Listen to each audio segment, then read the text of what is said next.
Bonjour, c'est Igor, votre prof de danse. Et dans cette vidéo, nous allons vous montrer avec Anna les cucarachas en salsa. C'est parti. One,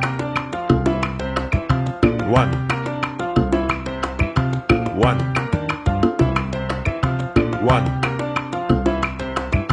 one, one, one, one,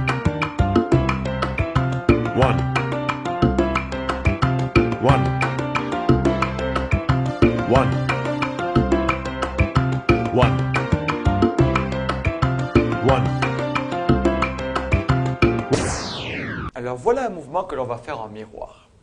L'idée, donc on va toujours être face à face avec notre partenaire, mais on va partir avec un seul pas de côté et de chaque côté en alternance. C'est-à-dire qu'on va faire un pas de côté et on va revenir au milieu, un pas de l'autre côté et on revient au milieu. On le fait toujours face à face et en miroir et de côté. Alors souvenez-vous, dans le pas de base, on avait dit qu'en fait, quand on était pieds joints, on était à la maison et on habitait en face de notre voisine.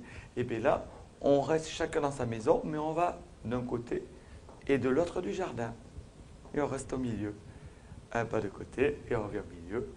Et un pas de côté et on revient au milieu. À quoi il faut faire attention dans ce pas? Eh bien, toujours pareil, à bien marquer l'alternance de vos appuis. C'est-à-dire ici pour le danseur par exemple, pour la danseuse évidemment la même chose, c'est de poser le 1, le 2 et le 3 en marquant bien ses appuis. C'est-à-dire ici, et 1, 2, et on marque bien les appuis. Je pose pied droit, pied gauche, et je pose bien mon pied droit pour repartir. Gauche, droite et gauche, et droite, gauche pour la danseuse, droite, gauche et droite, et gauche, droite et gauche. Ensuite, on a toujours cet arrêt entre le 3 et le 7, et 1, 2 et 3, et 5, 6 et 7, et 1, 2 et 3, et 5, 6 et 7, et 1, 2 et 3, et 5, 6 et 7. Alors ensuite, comment assouplir ce mouvement? On utilise un petit peu comme le pas de base, les bras. Quand on va étirer vers la gauche, c'est le coude gauche qui va partir, ou quand on va vers la droite, c'est le coude droit. Et inversement évidemment, et 5, 6 et 7. 1, 2, 3, 5, 6, 7, et 1, 2, 3, et 5, 6 et 7. Dans la communication de ce pas, en fait, on a deux solutions. Si on est lâché, dans ce cas-là, ce sera un guidage par le regard. Et donc aux danseuses d'arriver à repérer le mouvement de son danseur et donc de le faire en miroir. Et 1, 2 et 3, 5, 6, 7. Le mouvement de bras va énormément aider puisqu'il va nous accompagner dans un sens et dans un autre. 2, 3, 5, 6, 7.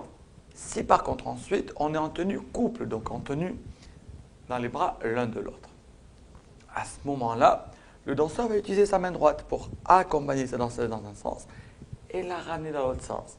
On l'accompagne et on la ramène. 1, 2, 3, 5, 6, 7. Et 1, 2, 3, 5, 6, 7. Et 1, 2, 3, et 5, 6 et 7. Voyons voir maintenant ce qu'il faut éviter de faire. Plusieurs possibilités. La principale en général, c'est le fait de ne pas aller complètement sur le pas de côté, de ne faire ce qu'on appelle qu'un pas pointé. Dans ce cas-là, vous n'avez pas de transfert complet du poids du corps et vous aurez la tendance à aller un petit peu plus vite que la musique, à accélérer la rythmique de vos appuis, alors que la musique n'accélérera pas forcément. Donc en fait, il faut essayer de bien marquer votre 1, votre 2 et votre 3, c'est-à-dire et 1, 1. Vous voyez, là, je ne marque pas mon appui. Alors, j'ai la chance, parce que Hannah, elle le fait aussi, mais si elle marquait son pas, je serai en avance sur elle. Et là, c'est vraiment bizarre notre salsa. Donc, on va essayer d'éviter de faire ça et de bien marquer le 1, ce qui va nous permettre de pouvoir changer d'appui sur le 2. Regardez. Et 1, 2, 3, 5, pareil sur le 6. Et 1, 2, 3, et 5, 6, 7. On marque bien chaque appui et on transfère bien chaque pas, chaque pied pour chaque danse.